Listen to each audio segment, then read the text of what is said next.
Welcome to Sober Solutions. We are a weekly recovery podcast not affiliated with any particular 12-step or recovery program. However, you may hear us mention them.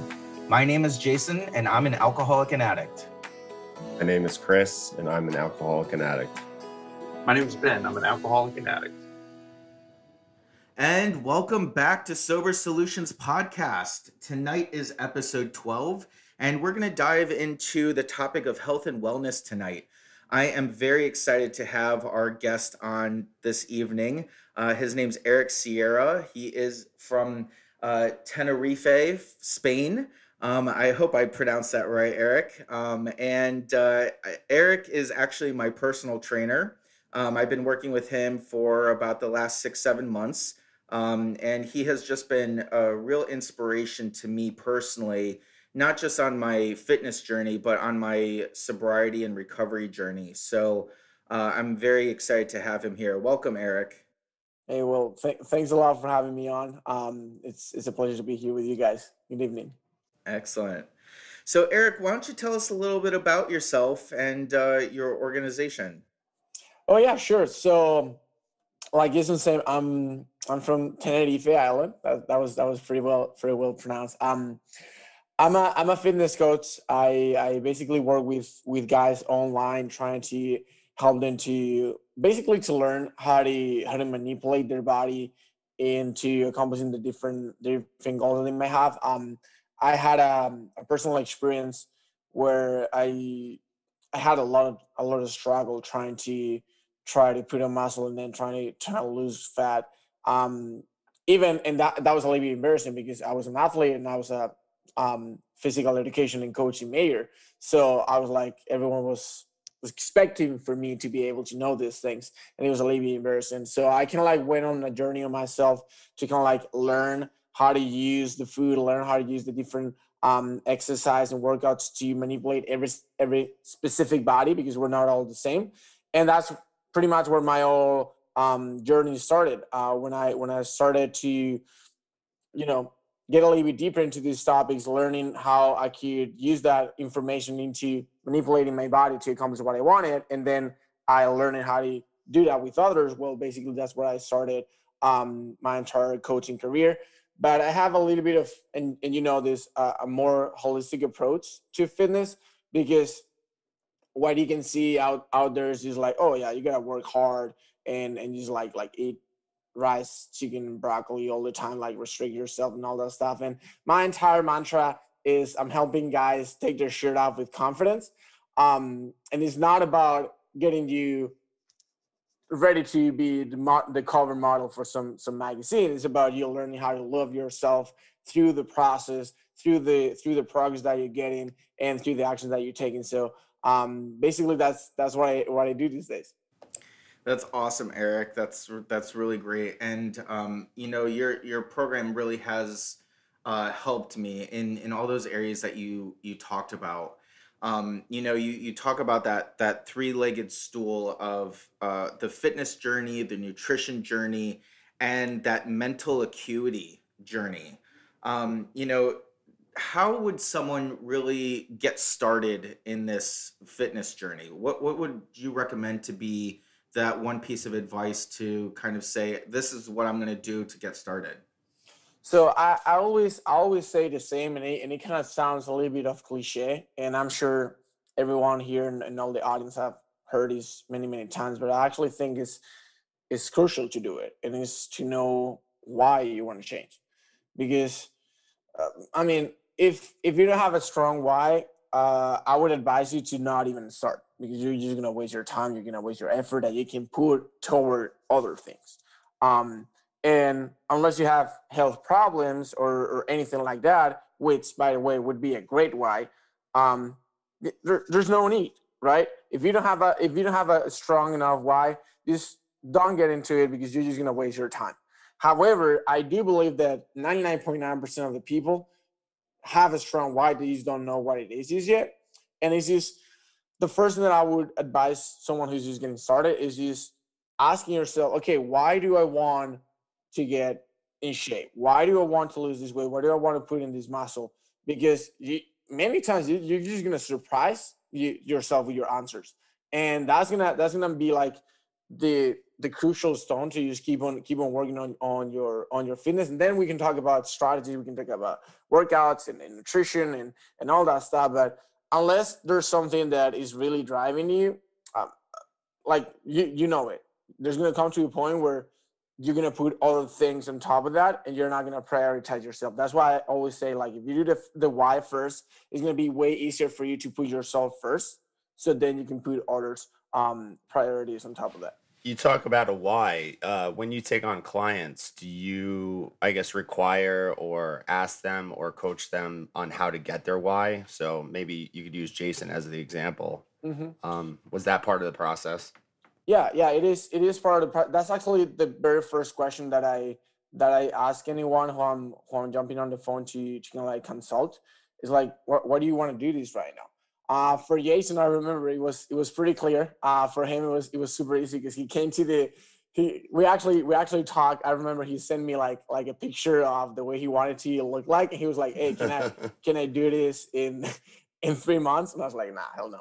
But so as any good addict would, you know. So he sent you a picture of Chris Helmsworth and said, you know, yeah, I mean, close. It was so like that. You think I can do this in like 3 months? And like, obviously, that's not true. No, but the good thing about Jason is that he came in. We had this conversation. It was super clear for him. In his case, I remember he was. Correct me if I'm wrong. You were like 2 or 3 months into you've been like 2 or 3 months sober by that time, right, Jason? Yeah. Yep. I was early on. I hadn't hit my 90 days yet, and I had just gotten out of treatment, and I saw this as a new opportunity for me. And you know, with your model and the way that you were talking about it, it really tied in a lot of the different aspects from fitness and this healthy journey to this journey of recovery that I was in the middle of starting. So yeah, for Jason was super clear. Like, he got like a big why. He was going through the recovery. He didn't want to stop there. He saw that as something that was really good for him, and he saw fitness as like the next step. Like, now I'm getting sober. This is gonna help me out. Just keep on going. But it is true that for some people, I do stumble to some people who are like, I don't know, I just want to get fit, and then we work through that, and that's where the real magic happens. And like I said, I'm not the kind of person who would think like everyone needs to be in shape. Like, there's like, if you need to be in shape, be in shape. There's gonna be people who don't need to be. You can just be fine as far as you're healthy, of course. But one of the exercises that we do, and this is like super cliche as well, but it does work really, really good, is that I asked my client. I don't think we did this together, Jason, but it's just like, I told them to block 30 to 60 minutes the first couple of weeks that we work, and write down their why, like why they want to do that, this program. And then I asked them to ask themselves why like 5 times. So if you do like, why do I want to do this? I want to do this because I want to have a six pack. Okay, but why do I want a six pack? Well, because I want to look good with my shirt up. Where do you want to look good with your shirt up? And ask them to do at least 5. The reality is that I don't think none of them have ever done only 5. Like, they just keep on going deeper and deeper, because the first 2 or 3 are super easy. Like, I can tell to you like on the top of my mind. But then when you get to the 4th or the 5th, it's like, why do I really want this? Right? And you start getting deeper and deeper. And like I said, like, they're doing it by themselves. You're just being honest to yourself. You don't need to respond to no one. You don't need to be like politically correct or anything like that. Like, deeper desires appear, and then you're gonna just get to like the deeper why. And that's like something normally that's something so strong that is like, yeah, I just need to do it. And then as a coach, whenever there starts lacking or something like that, if I have the information, I'm able to just remind them, hey, you mentioned you wanted to do this because of X, Y, and Z. Has this changed? Eric, I've been going over your website, and if you guys haven't checked it out yet, it's therealfitness.org. And one of the articles I came across was the 7 tips you need to follow to set realistic fitness goals adjusted to you. And the parallels I drew to recovery were pretty stark, to be honest. Setting one goal at a time, make it your own, make it specific, set the bar low, play the long game, be flexible, consider more experienced input. And for me, I found fitness in rehab. Actually, I ended up losing 35 pounds, and so it was, the parallels I drew were, it's a slow process sometimes, but I found that as I was setting goals, I was able to achieve them little by little. And so wanted to hear you talk about what it's like for one of your clients to set those goals. And you touched on it a little bit, but if you go a little deeper and and because like it says in the article, this is a long game, and it's fitness, sobriety, it's a long game. And so what do you find helps when your clients are in need of maybe changing a goal or setting those goals? Yeah. So one of the things that one of my coaches told me once, and I can like adopt it as my own, is that slow is smooth and smooth is fast. If you wanna go quick on these things, it's normally, on the majority of the time, it's going to be negative. It's going to be counterproductive. That's why there's a statistic to say that 97% of the people who lose weight, they gain it all back and even more. It's the problem. The problem with this is that it's super easy for us to just say, "Oh, I want to accomplish this," and that's it. That's my goal. I wanna lose 20 pounds, for example, right? But inside our program, we have a method to set up goals. It's not mine. I think it's probably from some book that I read somewhere. But I've been using it for some time. And it's the SMART method.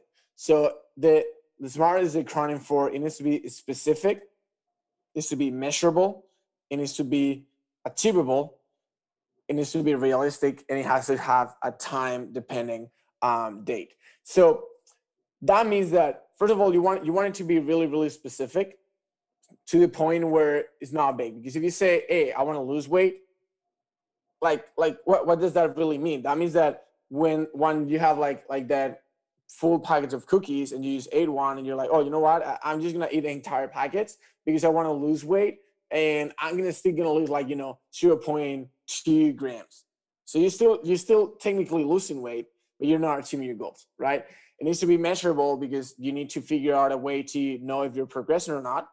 Okay, if you have something like, I don't know, I wanna get smarter, but you don't test yourself, like how do you know you're getting smarter, right? You need to put a measure to that, and then it needs to be achievable.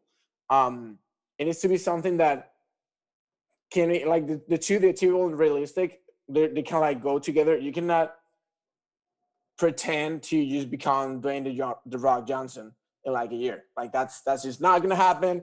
Yeah, we've been working hard, and it's just I don't think it's gonna happen. You gotta put the time into it, because so this is a key thing, and I think that can, like I said, we haven't mentioned this yet, but I think it's important for your audience. I'm not in recovery.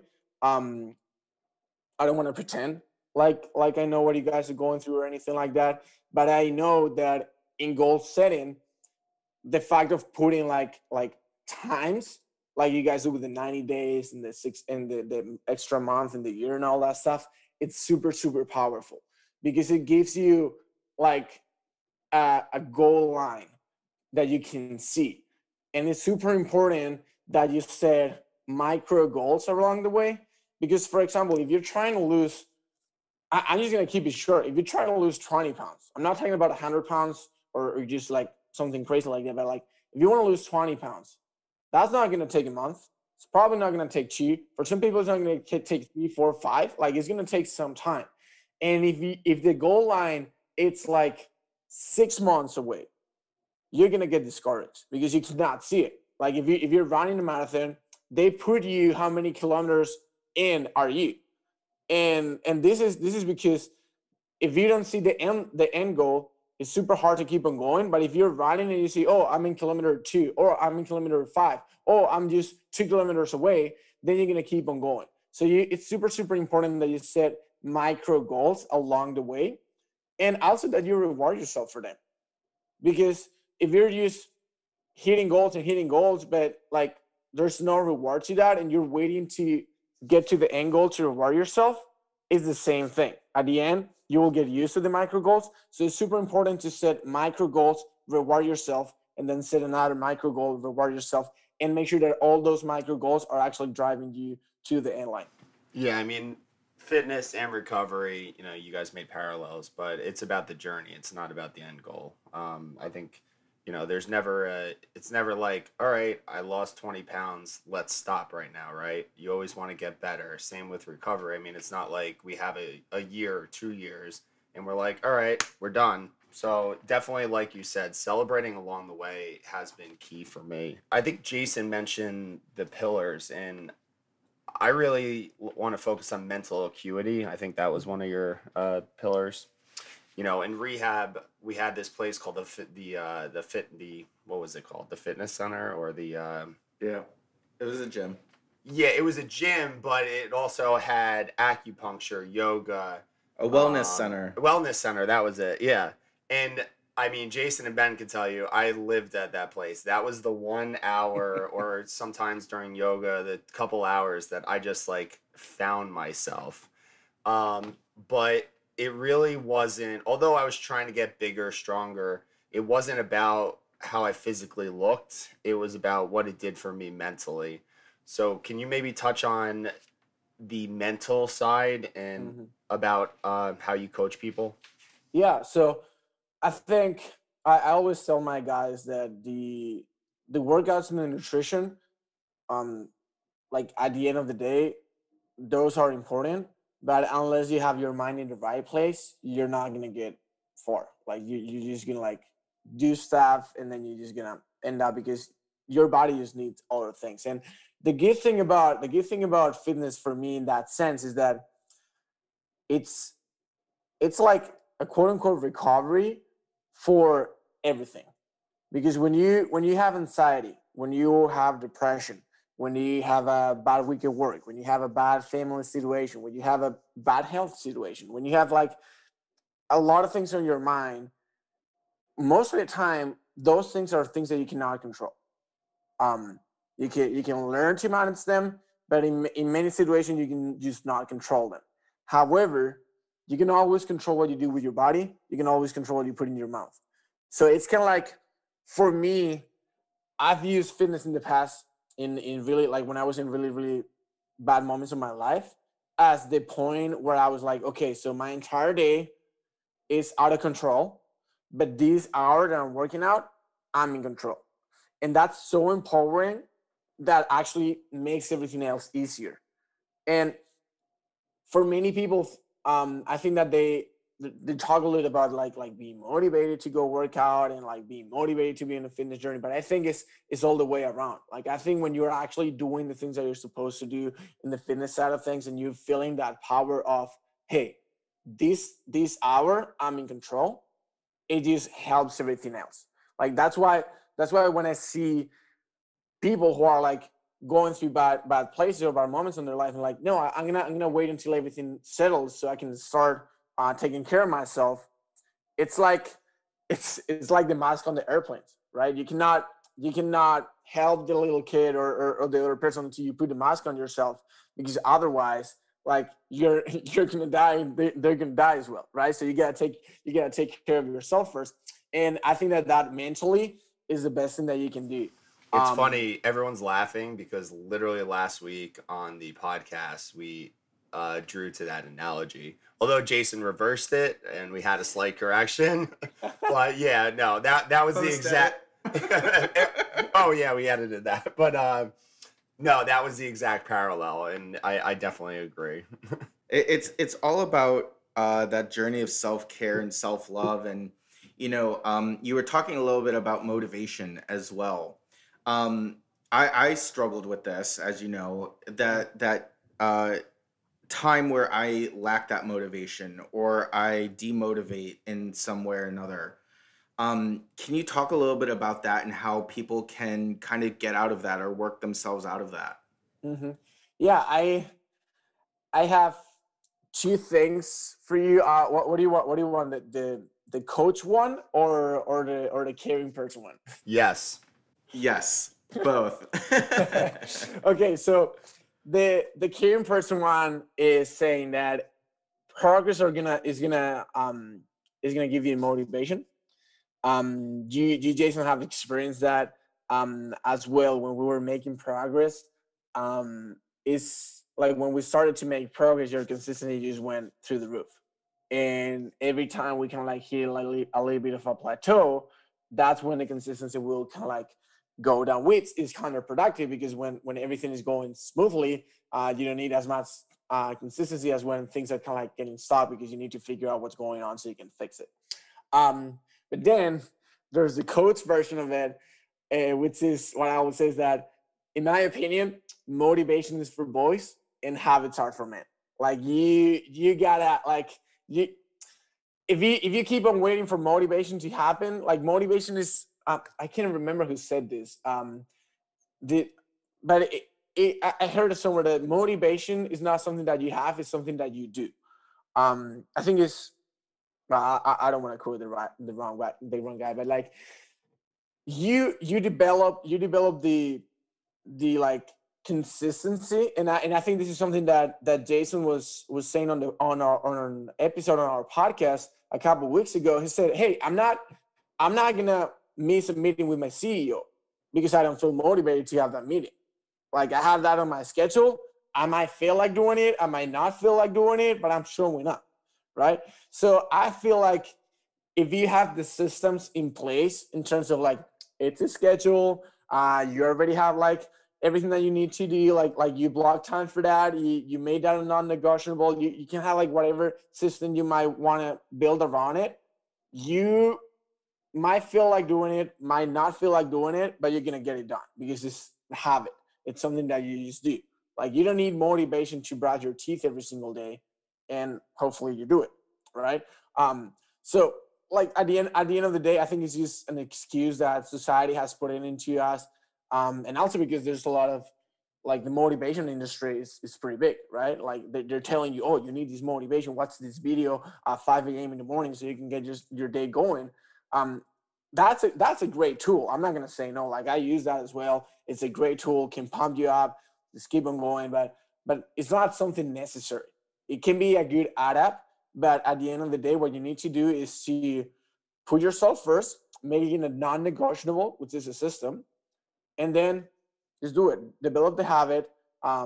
Take your time. I'm not saying go from 0 to 100, but once the habit is established, you're just gonna keep on going. And even when you have bad weeks, you still this is something that you need to remember for the motivation, because a lot of people fall off track because they have like a great 2-3 months and then they have a bad week, quote unquote bad week, which is that they normally work out 4 to 5 times per week, and then 1 week life happens and they can only work out 2 times, and then the next week is like, oh, but I already slacked off last week, whatever.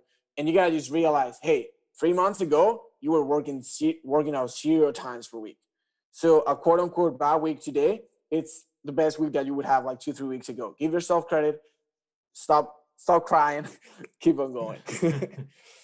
You know, in recovery, we talk a lot about balance. You know, you have to have balance. You can't just do meetings. You can't just do, you know, maybe one particular step that you like if you're working a program. It's about balance. Mm-hmm. And again, a parallel is, you know, like Chris was talking about mental acuity. Obviously, we're talking about fitness, but you know, nutrition's got to be in there too. And you know, I mean, I can't say how many stories you hear about people who say, "Oh, I'm doing just this diet," and it's like, okay, well, how are you working out? And they're not, and it's like, well, so like if you could go into what is a good balance for from a dietary perspective look like? Mm-hmm. So I think that it needs to be something realistic, right? I'm not gonna lie to you. If you eat rice, broccoli, and chicken alone for a year, you're gonna look like a god. But who wants to live like that? I don't know about you guys, but and Jason, I don't know if you saw my stories these days in Mexico, but I'm eating my weight in pancakes. Yes, you are. I saw that. With chocolate and peanut butter toppings. You know, Eric, it's funny you say that because when I was single, I did eat rice, broccoli, chicken, eggs, and like that's literally all I ate. And it was the best shape, but it was definitely not fun. Yeah. And it, then take on the other side, like I don't look like I used to, but I also have two kids, a wife and life. But I enjoy what I'm doing more now with good food, a little more balance, splurging sometimes on ice cream and whatever. So hmm Yeah. So we gotta. So first of all, this is we're all going circling back to the why, right?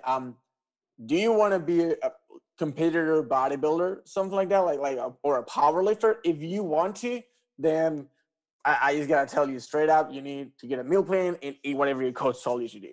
But if you just want to be healthy, be fit, look better than I don't know your neighbors or whatever, like you don't need to go as extreme, and you can actually develop a balanced life. So I would say move as much as you can and just have a quote unquote diet that you're gonna be able to sustain. Like Jason knows that for me, we basically the only thing that we do we control calories and protein. That's all we do. You can eat as many carbs and as many fats as you want, as far as you're hitting the protein and the calories. I'm from Spain, and if you don't eat carbs in Spain, like they literally just take your passport away. Like like they deport you. yeah. So so you gotta learn how to. I always say use the food and not being used by it, because all of these like super restrictive approaches only lead to two things. First of all, feeling miserable, like what Chris was saying, like it's not fun, and then you're just gonna end up binge eating and just like circling all back and just being one part of that 97% of the people who just get back to where it was. So um I would say like this obviously I'm a coach, right? I'm for me the smartest thing to do is to trust someone who knows a little bit more than you to figure out okay what's going to be the best strategy for you to go. But if you don't want to go that route, you want to try on solo and invest the time that is going to dedicate for you to like figure out what's going to work for you. I would try different things, but every time you see something that tells you you cannot eat this, just discard that, because I don't believe there's anything that's bad per se. You can use all the quote unquote bad foods, you can introduce them into your diet as far as is a balanced diet. Obviously, like this is the thing. You can literally lose weight eating just Big Macs or Oreos. And then you can literally just gain a lot of weight only eating lettuce. Like that's a possibility. Now, is it healthy to only eat lettuce and only eat Big Macs? Of course. But don't let anyone tell you that hey, this is forbidden or this is bad for this is bad, especially if it's something that you like. Learn how to introduce that into your diet and learn how to use that toward your fitness goals. And that's gonna make everything way fun, way more fun, and way more sustainable. I think that's, a really great point actually, because it takes away that dread that you have for your nutrition, right? And so if I draw the corollary to recovery, if I can't find the fun in recovery, and if I think it's going to be this awful process, then I'm not going to want to do it. And if I'm not going to want to do it, then I'm not going to do it, because that's the type of personality I am. But since I've been able to find the fun in recovery and find the fun in fitness and nutrition, it's become part of me, and I adapt to it. And there are days that I go over my calories or I go under my calories, and I just keep moving forward. I can't look back at yesterday because I only live in today. And if I do what I need to today, whether that be in my recovery program or my fitness journey, then I'm doing what I need to do, you know? Awesome. Eric, you and I have worked on this a little bit, but one of the things that people in early recovery really struggle with is that sleep cycle, and Mhm. really having that anxiety around finding that peace of mind, and it might tie to the mental acuity. But can you talk to us a little bit about sleep patterns and how to regulate that a little bit? Yeah, for sure. Well, just for a little bit of context, I'm really interested in this topic just because all the way through high school and early college, I had super bad insomnia. That's actually, I mean, it brought me a lot of bad things, obviously, because I couldn't sleep, but it brought me like my passion for the NFL and the NBA. But I'm just saying that I was the kind of guy who would just sleep a couple hours, go to class, or just don't even sleep at all for like 2 or 3 days. So it was really, really bad. And there's a lot of different things that you can do to kind of like regulate the process. And one of the problems is that once you realize you're not falling asleep, you start like that anxiety that you mentioned. You start like, oh, I need to fall asleep. I need to fall asleep. I need to fall asleep. Yeah, it's impossible. You're gonna get impossible. So the first thing that I would say is that regulating your sleep is gonna be a process, and like everything, you cannot expect it to be done in a week or in 2 weeks or in 3 weeks. With that being said, the best strategy that I've found to have a better and a better quality sleep is to have a routine. Whatever that routine looks like for you, the more consistent you are with that routine, the better sleep you're gonna get.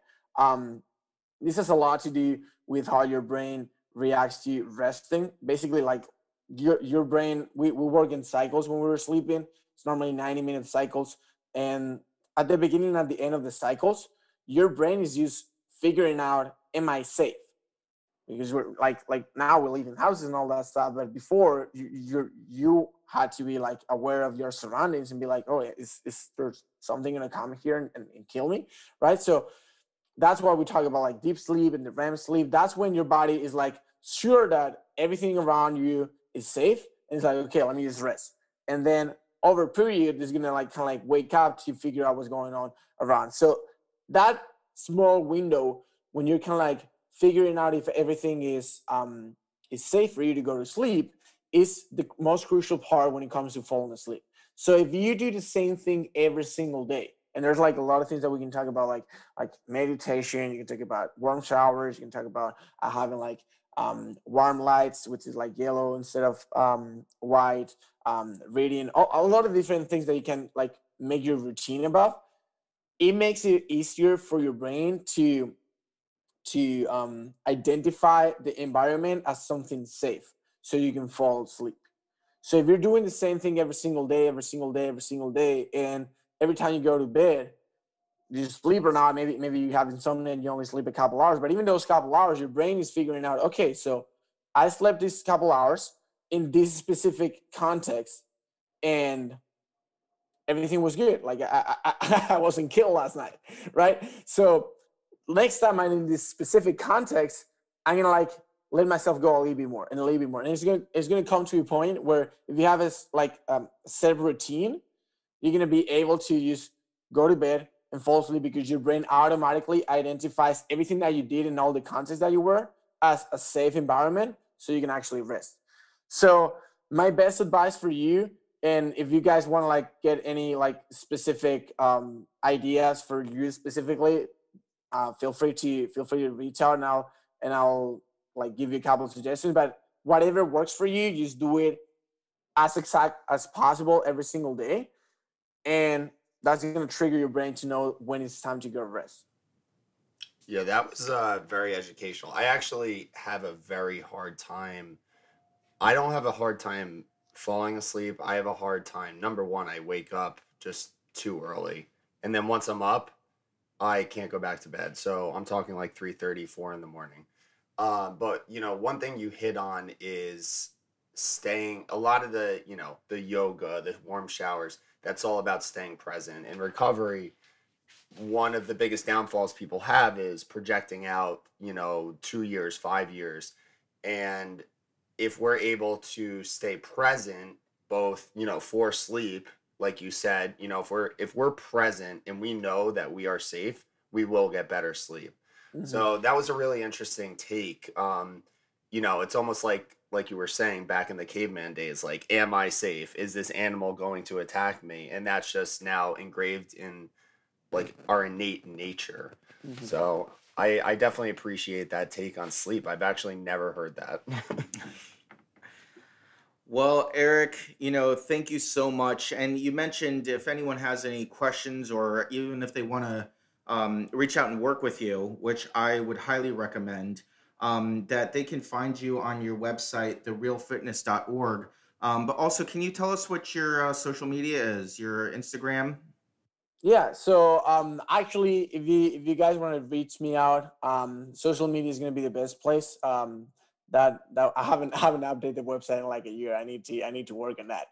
But yeah, you guys can find me on Instagram mainly. If you follow at Ericthenia Fitness, I'm sure Jason would be able to put it somewhere because hard to spell and my English is not that good. So I don't want to put myself in that situation just here. Absolutely.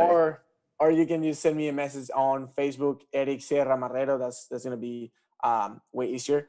And also, well, I mean, Jason, you know, I'm pretty open in terms of talking. I spend my entire day just talking to people, trying to help out as many people as possible. Even if you guys are not interested in coaching and you just have like a couple of questions, I'll be happy to help out.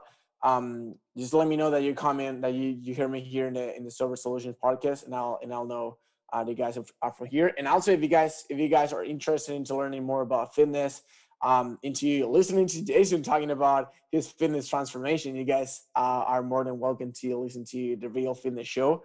With that, which is my podcast, and it's in pretty much every podcast platform. Awesome, awesome.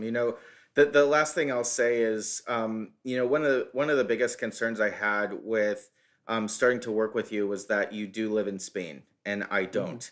Mhm. But the responsiveness that you've had I think we talk almost every day. It's something that I don't think that I would have with a trainer if I had them in real life. I would have them on a set day or set days, and I would just see and talk to them then.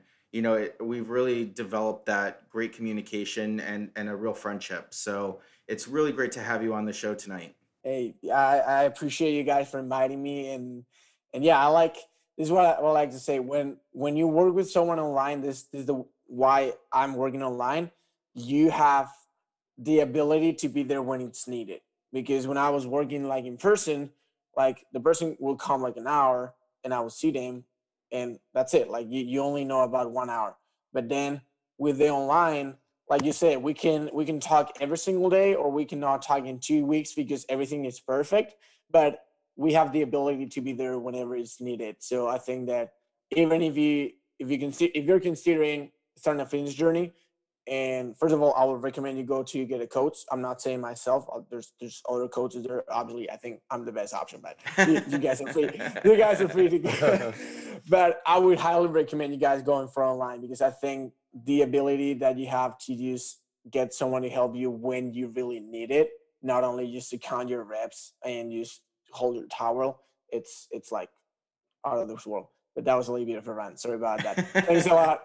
Thanks a lot, guys, for having me in the podcast. It was Eric, great. it was Thank absolute you, pleasure. Eric. I hope you have a great evening and fun time in Mexico.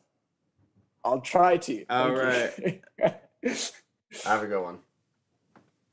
He helped me through my sleep as I was in early recovery. The first couple months, I was just, either staying up really late, going to bed really early, waking up in the middle of the night. And it was Eric who actually helped me get through that and see sleep as a different way. And like you said, he's not a professional as it relates to sleep. He doesn't have a degree or anything like that. He's not a physician. But he does a lot of research and he brings a lot of evidence-based ideas to his coaching. If you're interested, I would definitely recommend him. He's been really, really supportive. And you know me, I have this ego from time to time. Yeah, right. Who, me? But I'll tell you what, not in the gym. You were very open to help, and and also giving the help. So I think the ego. I think we all have our ego, but you're not that bad in the Well, gym. I'm coachable. I You have are to say, coachable. I'm Yeah. coachable, and that's one thing that I really like about him is that there are times where he hears the way that I'm, chatting with him, and he lets me go in whatever way I'm going. And then there's other times where he's like, Jason, no, really, we need to do this or we need to do that. And so he's really exceptional. I'd highly recommend him. Yeah, that article that I came across that I mentioned in the interview. I mean, the parallels to recovery are just there throughout. And really, it's at least for me, that addiction was about having zero balance in my life. It was one or the other. It was everything or nothing. And not too unlike a sponsor, where it says consider a more experienced input, and you mentioned getting a coach, and there are parts of my life that I could definitely use a non-AA sponsor. I could use a sponsor for anything, finances, as long as it's not Chris telling me to use Bitcoin, but whatever. But yeah, it's a joke. A well-balanced portfolio. That's all I said. That's all you heard out of that. Yep. Like Bitcoin should be maybe 5 or 10. Anyway, we won't get into crypto. That's on the this other podcast. Yeah. But one of the other things that he was talking about at the end was his availability of being an online coach. Mm-hmm. What I went immediately to was online meetings. Yep. And how that transformed my recovery. Yep. From someone who knew the in-person meeting only to go to online only. I mean, the availability of a meeting anytime, anywhere in the world, when I needed it, it was available. Yeah, 1,000%. And that's, people that have listened a bit know that my experience is pretty much exclusively online and through Zoom meetings. And so my recovery really wouldn't exist in the way it does today without that online platform. And so to hear that that's a correlation I never made before, that you could find a fitness coach online and he can make such a profound impact, that he's, and I don't care what he says, you do look like Chris Helmsworth. You're coming along quite nicely, but to have that kind of impact in the realm of fitness it's another, testament to the age we're living in and the things that are possible. Jason, would it be too personal to ask what your why has transformed into? Oh, that's a good question. So, like you said, we didn't actually do that as an exercise together. But the why has really it has stayed consistent for me. If you asked me this question prior to me getting sober, it would have been, I want to look good for other people. But since getting sober, it's I want to remain healthy. I want to look good for me. And now I would say I'm on that cusp of I want to look good for the summer and I want to look good when I go outside. And the name of his program is helping guys take their shirts off, right? And so that's something that I want to continue to do. But the downstream effects of what he's brought has always been there. The nutrition piece, the fun. I never thought fitness was fun. I always saw it as like a chore, and he's really made it fun and really a lifestyle. Well, that's it for us tonight. I think Eric was a great guest, and we will put all of his contact information into the episode description if you want to reach out to him. And as always, tonight's episode is dedicated to the still sick and suffering alcoholic and addict, especially the individual who's going to pick up for the first time tonight. All right, boys, have a great night. Have a good night. Ditto. We appreciate your liking and subscribing to our podcast. If you liked what you heard today and would like to support our podcast, feel free to Venmo $1 to our virtual basket at Sober Solutions Podcast. We want to hear from you too. If you have a comment, question, topic, or would like to come on the show, find us on Instagram, Facebook, or YouTube at Sober Solutions Podcast. Or you can shoot us an email to sobersolutionspodcast@gmail.com. Find us on Apple Podcast and Spotify. And if you like what you've heard, make sure to subscribe, rate, and review the show.